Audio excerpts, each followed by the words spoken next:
Assalamualaikum warahmatullahi wabarakatuh. Alhamdulillahi rabbil alamin wa bihi nasta'in ala umuri dunya waddin.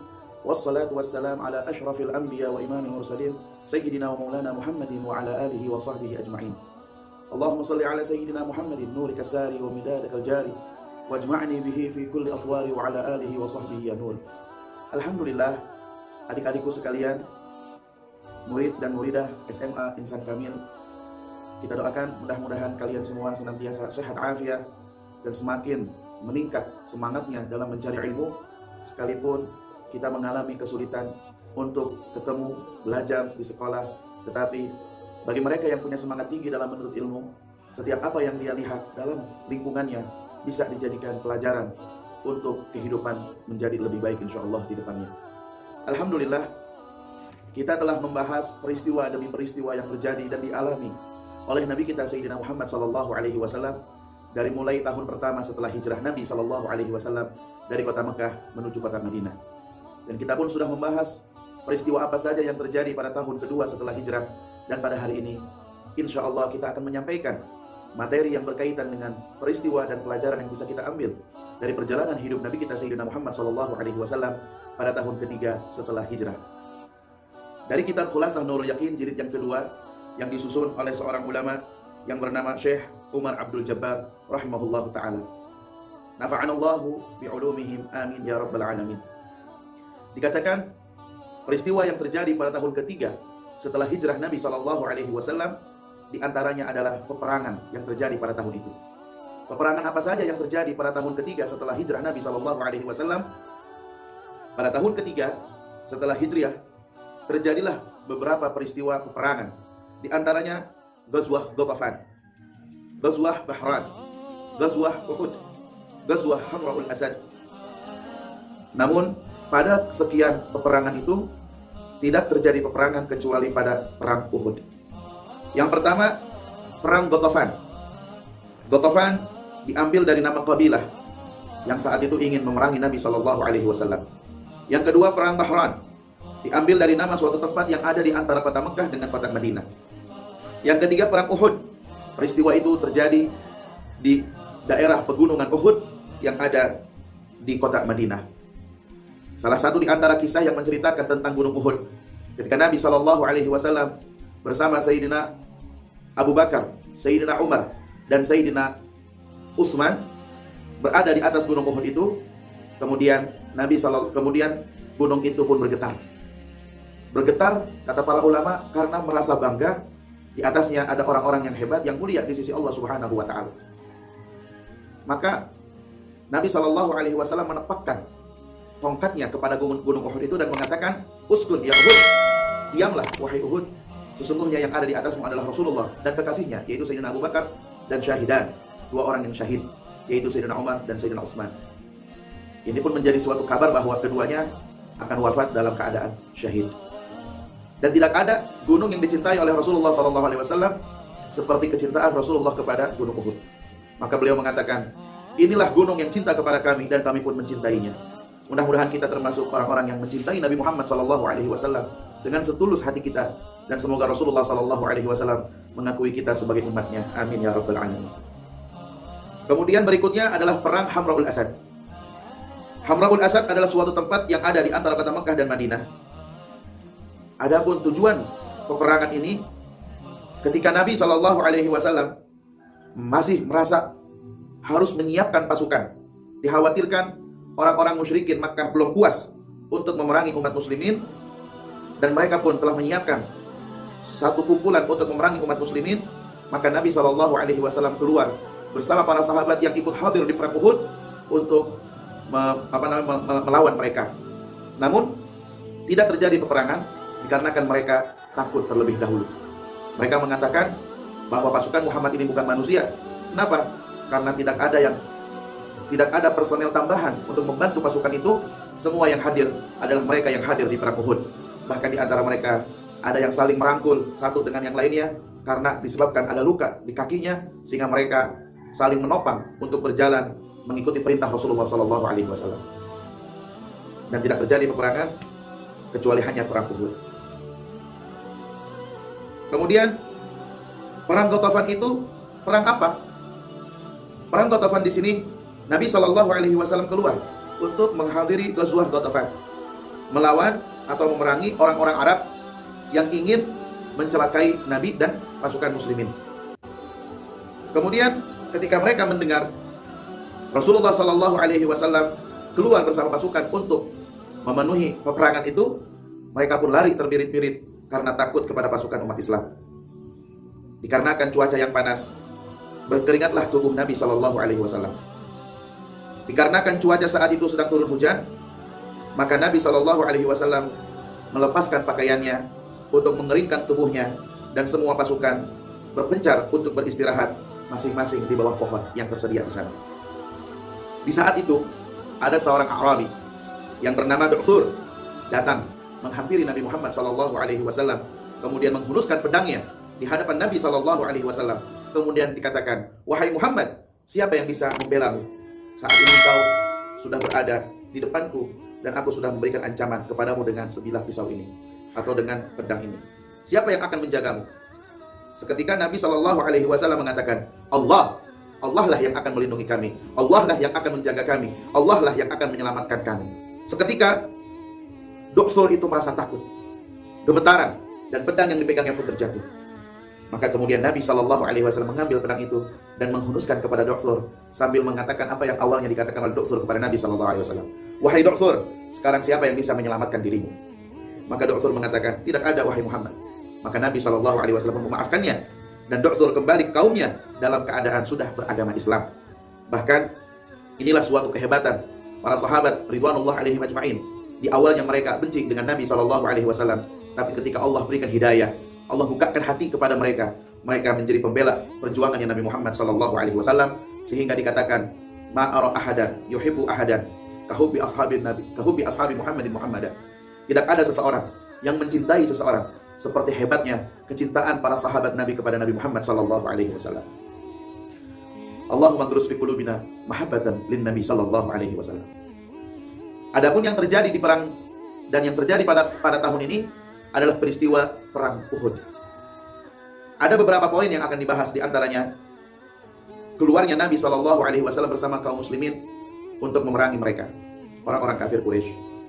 Kemudian di antara pasukan Nabi ada yang kembali pulang ke kota Madinah, tidak ikut serta perang bersama Nabi SAW. Dan Nabi SAW perintahkan kepada sebagian mereka, khususnya para pemanah, untuk tidak melanggar daripada perintah Nabi, tapi mereka melanggar perintah Nabi. Dikatakan yang pertama, orang-orang Quraisy Makkah keluar untuk memerangi Rasulullah SAW karena mereka ingin membalas dendam atas kekalahannya yang terjadi di perang Badar. Jumlah mereka saat itu 3.000 pasukan. Kalau dulu sebelumnya di perang Badar hanya membawa 1.000 pasukan, sekitar 1.000 pasukan. Namun di perang Uhud ini orang-orang kafir Quraisy membawa 3.000 pasukan. Dan di saat perang Badar, Nabi SAW membawa sekitar 313 pasukan yang disebut Ashabul Badr. Di perang Uhud ini, awalnya Nabi SAW membawa 1.000 pasukan. Tapi di tengah perjalanannya, pimpinan munafikin yang bernama Abdullah bin Ubay bin Salul membawa pulang 300 pasukan kembali ke kota Madinah. Mereka adalah orang-orang munafikin yang identitasnya sebagai muslim, tetapi dalam diri mereka tidak ada kesetiaan dengan agama Islam. Setibanya Nabi SAW di Bukit Uhud, Nabi memerintahkan kepada 50 pasukan pemanah untuk menjadi tulang punggungnya pasukan muslimin. Dan mereka ditempatkan di gunung sebagai tulang punggung untuk melindungi dan menjaga pasukan muslimin yang ada di depannya. Dan Nabi sudah memberikan wasiat, amanat kepada mereka. La tatrukul jabala sawa'un intasarna am kusirna. Kalian wahai para pemanah yang jumlahnya 50 orang itu, kalian jangan turun dari posisi kalian, baik ketika kalian melihat kami menang ataupun ketika kalian melihat kami dalam keadaan kalah. Amanat dari Rasulullah SAW. Kemudian mulailah peperangan di antara mereka. Di awal cerita, umat muslimin meraih kemenangannya. Akan tetapi mereka yang diamanatkan oleh Nabi SAW untuk menjadi tulang punggung dalam pasukan, mereka yang diposisikan oleh Nabi berjumlah 50 pasukan pemanah berada di bagian gunung, mereka lupa kepada amanat yang diperintahkan oleh Nabi SAW. Dan mereka tergiur dengan harta ghanimah yang mereka inginkan. Maklum, manusiawi. Namun apa yang dilakukan oleh para sahabat dalam cerita ini telah dimaafkan oleh Allah Subhanahu wa taala, dan kisah mereka menjadi pelajaran bahwa siapa saja yang melanggar daripada tuntunan yang dibawa oleh Nabi Muhammad SAW, maka ia akan tahu apa akibatnya. Ketika pasukan pemanah turun daripada gunung itu, dan sebagian sudah mengingatkan, jangan turun, tapi mereka tidak mendengarkannya. Akhirnya pasukan kafir Quraisy yang dipimpin oleh Sayyidina Khalid bin Walid, kelompok yang dipimpin oleh Sayyidina Khalid bin Walid yang saat itu belum muslim, melihat kekosongan para pemanah itu, maka ia pun dengan kudanya berlari dengan kencang sehingga menyerang pasukan muslimin dari belakang. Orang-orang kafir Quraisy yang sudah awalnya lari terbirit-birit karena merasa tidak sanggup lagi melawan umat Islam, akhirnya ketika mereka tahu Khalid bin Walid bersama pasukan berkudanya menyerang dari bagian belakang, mereka pun kembali untuk menyerangi umat muslimin. Saat itu posisi umat muslimin dalam keadaan sangat terjebak. Dari belakang pasukan berkuda yang dipimpin oleh Sayyidina Khalid yang waktu itu belum Islam, dan dari depan orang-orang kafir Quraisy yang awalnya sudah lari, mereka pun kembali menyerang kepada kaum muslimin. Terjadilah peristiwa yang sangat dahsyat. Bahkan Nabi SAW terluka dengan luka yang cukup parah pada saat peperangan Uhud itu.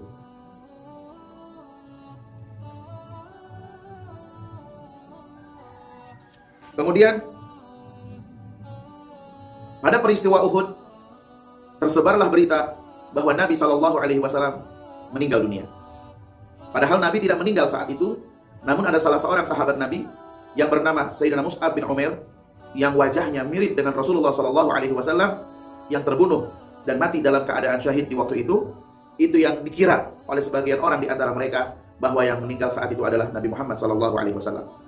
Sampai terjadi kegelisahan. Mereka mengatakan, kalau misalkan Muhammad telah tiada, untuk apa lagi kita berperang dengan mereka?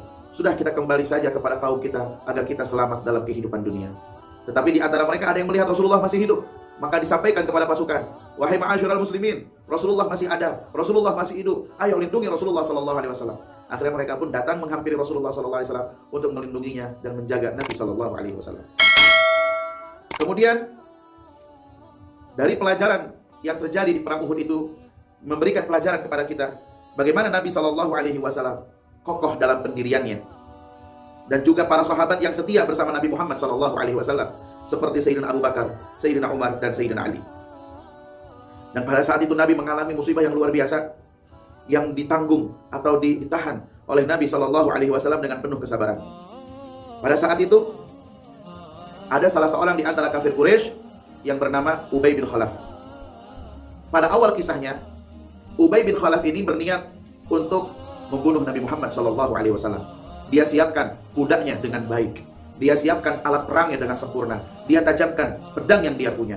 Kemudian dia mengatakan, saya akan membunuh Muhammad. Ketika berita itu sampai kepada Nabi SAW, keinginan Ubay bin Khalaf untuk membunuh Nabi Muhammad SAW menjadikan Nabi mengatakan, dia tidak bisa membunuhku, aku yang akan membunuhnya. Aku yang akan membunuhnya. Maka berita itu pun sampai kepada Ubay bin Khalaf, dan Ubay bin Khalaf merasa ketakutan. Kenapa? Karena dia pun yakin bahwa Nabi SAW itu yang mereka kenal, Muhammad yang diasuh oleh Abu Talib, tahu bahwa ucapan yang dikatakannya itu pasti benar. Ucapan yang tersampaikan olehnya itu pasti kejadian. Pada mulanya Ubay bin Khalaf tidak mau ikut peperangan itu. Maka Abu Jahal datang. Abu Jahal sudah mati di perang Badar. Ada yang lainnya datang. Kemudian memberikan wewangian. Wahai Ubay bin Khalaf, kalau kamu tidak mau ikut peperangan dah, kamu tuh kayak perempuan, pakai aja nih wewangian, katanya. Kamu itu kayak perempuan, pakai aja nih wewangian. Orang Arab kalau dibilang kayak perempuan itu suatu penghinaan yang besar bagi mereka. Mereka pun akan melakukan sesuatu untuk membuktikan kejantanan diri mereka, membuktikan kehebatan yang diri mereka. Maka Ubay bin Khalaf bangun dari tempatnya dan dia mengatakan, aku ikut peperangan. Awalnya dia berada di barisan terdepan. Tapi ketika sudah berhadapan-hadapan dengan pasukan umat Islam, Ubay bin Khalaf mundur ke barisan paling belakang. Dan saat itu Nabi SAW melihat Ubay dalam peperangan itu. Maka Nabi SAW melemparkan sejenis harbah, yaitu pisau kecil, dilempar oleh Nabi SAW dan menggesek di bagian lehernya. Karena Ubay bin Khalaf memakai baju besi yang digunakannya untuk melindungi tubuhnya itu, namun ada yang tersisa di bagian leher yang tidak tertutup dengan baju besi tersebut. Dan Nabi SAW melihat dari kejauhan bahwa posisi itulah yang akan mampu untuk mengalahkannya. Dilemparkanlah harbah, sejenis pisau kecil, ke arah Ubay bin Khalaf dan menggesek bagian lehernya, terjatuh dari kudanya, dan dia mengatakan, qatalani Muhammad, qatalani Muhammad, qatalani Muhammad. Muhammad telah membunuhku, padahal hanya gesekan kecil yang menggesek di bagian lehernya. Tapi karena dia sudah merasa bahwa dirinya terbunuh oleh Muhammad, akhirnya dia pun wafat atau dia pun mati dalam perang itu. Dan Nabi SAW tidak pernah membunuh siapapun dalam peperangan, kecuali hanya Ubay bin Khalaf yang dibunuh oleh Nabi SAW. Itu pun dikarenakan Ubay yang berniat untuk membunuh Nabi SAW terlebih dahulu. Di perang Uhud pun Nabi SAW pernah jatuh ke dalam lubang, sehingga membuat luka kedua kakinya. Bahkan beliau sampai pingsan dikatakan. Dan ketika sadar kemudian dilindungi oleh para sahabat yang lainnya. Bahkan orang-orang musyrikin melemparkan Nabi dengan batu ke bagian wajahnya, sehingga giginya pecah. Dan banyak luka yang dirasakan oleh Nabi SAW. Terlebih lagi para sahabatnya. Karena pada perang itu, dari pasukan muslimin terbunuh 70 orang sahabat. Mereka para syuhada yang gugur di perang Uhud. Dan dari kalangan kaum musyrikin, 23 orang yang mati. Berbeda dengan perang Badar. Di perang Badar kita telah pelajari bahwa di antara kaum muslimin hanya terbunuh sekitar 13 atau 14 orang yang gugur syahid di perang Badar. Sedangkan yang mati dari barisan orang-orang kafir Quraisy berjumlah 70 orang. Dan Nabi pun menghormati mereka sebagai manusia, yaitu menguburkan mereka di dalam tanah. Berbeda dengan apa yang dilakukan oleh mereka kepada pasukan muslimin. Yang mereka lakukan kepada pasukan muslimin yaitu apa? Kalau kita bilang mutilasi. Bagian tubuhnya kaum muslimin dipotong-potongin, dibeset-besetin. Salah satunya diantaranya adalah Sayyidina Hamzah. Sayyidina Hamzah, pamannya Nabi SAW, yang ikut hadir dalam peperangan itu, di mana pada saat itu Wahsy ikut di barisannya orang-orang kafir Quraisy. Tujuannya hanya ingin bebas dari perbudakan yang dibebani dalam dirinya. Karena si pemilik Wahsy itu mengatakan, kamu akan bebas jika kamu dapat membunuh Sayyidina Hamzah atau membunuh Hamzah. Maka tujuan kehadiran Wahsy dalam perang itu hanya untuk membunuh Hamzah, hanya untuk membunuh Sayyidina Hamzah. Dia mempunyai kemahiran, keahlian melemparkan tombak yang tepat pada sasaran, mengenai bagian tubuhnya Sayyidina Hamzah, kemudian terjatuh dan meninggal dunia. Dan tidak ada yang membuat sedih Nabi seperti sedih yang dirasakan ketika pamannya Nabi ini yang bernama Sayyidina Hamzah wafat dalam perang Uhud. Bukan hanya sampai di situ. Wanita yang menginginkan Sayyidina Hamzah ini meninggal sampai mengatakan kepada Wahsy, berikan aku bagian hatinya. Maka dibeleklah bagian dadanya Sayyidina Hamzah, yang kemudian dikeluarkanlah hati dari tubuhnya, kemudian dimakan. Tapi kata para ulama, tidak bisa dia untuk memakan hatinya Sayyidina Hamzah, kemudian dilepehkannya kembali, dimuntahkannya kembali, dikeluarkannya lagi. Tapi kata para ulama, wanita itu pun kemudian masuk Islam. Karena apa? Ada yang masuk ke dalam tubuhnya daripada darahnya Sayyidina Hamzah, sehingga Allah bukakan hatinya, dan setelah itu ia pun masuk Islam. Dan Wahsy yang telah membunuh Sayyidina Hamzah pun minta maaf kepada Nabi SAW. Namun Nabi mengatakan kepada keduanya, kepada Wahsy dan wanita yang ingin untuk terbunuhnya Sayyidina Hamzah, jangan kau memperlihatkan dirimu di hadapan aku. Karena apa? Karena Nabi SAW merasa sedih setiap kali melihat kalian berdua teringat dengan Sayyidina Hamzah. Itu yang membuat Nabi SAW merasa sedih.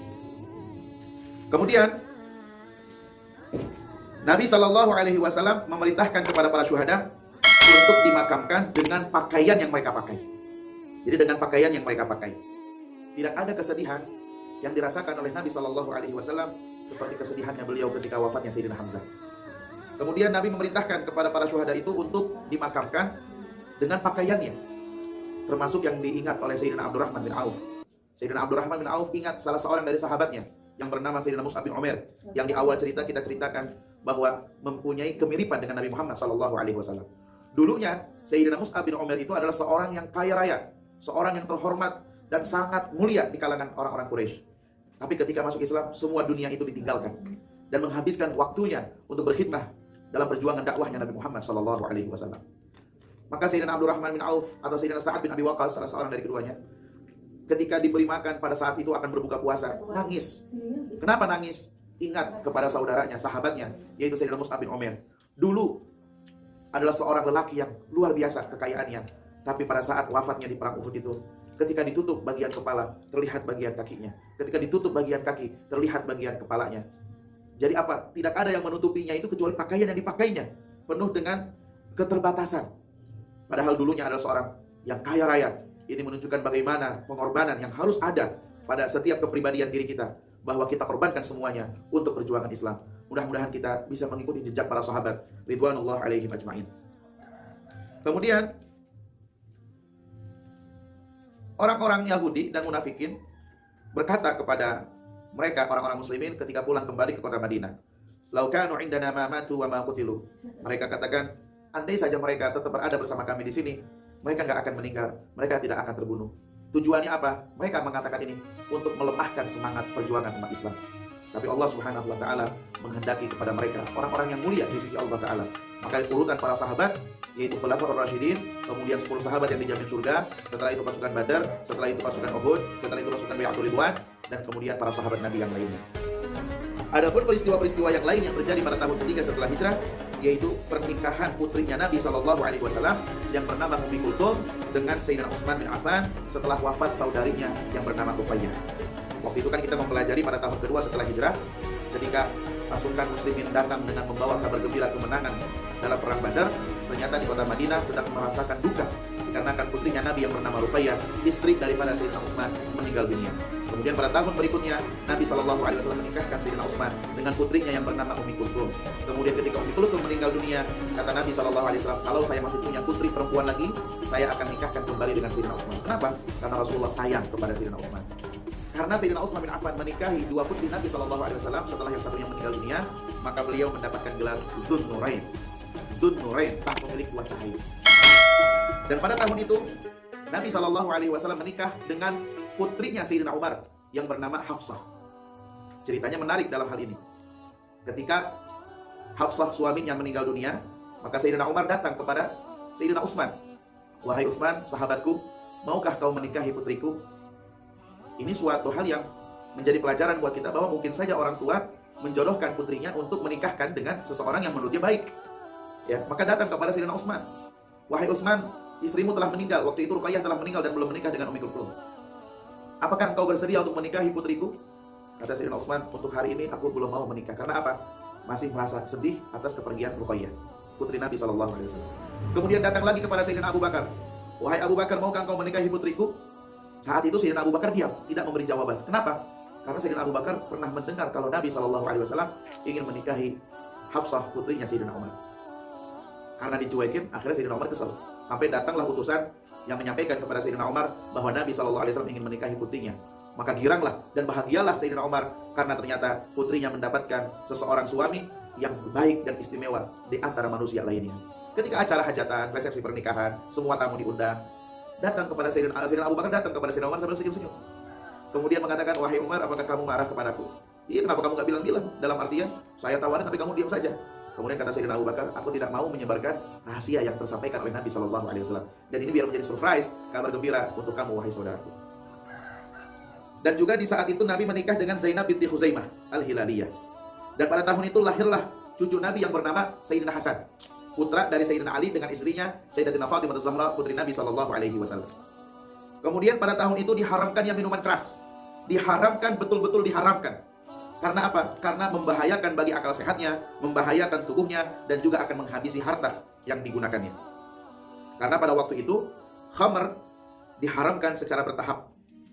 Ya, diharamkannya secara bertahap, dikarenakan sulit ditinggalkan oleh orang-orang Mekah di waktu itu. Ya. Maka pada tahun ketiga, khamr itu betul-betul diharamkan. Sehingga sampai dengan saat ini, tidak dibolehkan sedikit pun bagi kami dan kita semua untuk meminum minuman keras. Kenapa? Sedikit ataupun banyaknya haram. Kullu muskirin khamrun wa kullu khamrin haram. Setiap yang memabukkan dinamakan khamr dan setiap khamr haram untuk dikonsumsi. Mudah-mudahan apa yang kita pelajari dari kisah dan peristiwa yang terjadi pada tahun ketiga setelah hijrahnya Nabi SAW menambah rindu kita dengan Rasulullah, bertambah rasa cinta kita kepada Rasulullah, dan bertambah semangat kita untuk mengikuti jejaknya Nabi Muhammad Rasulullah sallallahu alaihi wasallam. Allah Ta'ala berfirman, "Qul in kuntum tuhibbunallah fattabi'uni yuhibbukumullah wa yaghfir lakum dzunubakum." Jika kalian betul cinta kepada Allah, buktikan. Dengan bagaimana membuktikannya? Dengan mengikuti Rasulullah sallallahu alaihi wasallam. Maka yang demikian itu Allah akan cinta kepada kalian dan mengampuni dosa-dosa kalian. Mudah-mudahan Allah Ta'ala mempertemukan kita dengan Nabi Muhammad sallallahu alaihi wasallam. Amin ya rabbal alamin. Wa sallallahu ala sayyidina Muhammadin wa alihi wa sahbihi wa sallam. Alhamdulillahirabbil alamin. Wassalamualaikum warahmatullahi wabarakatuh.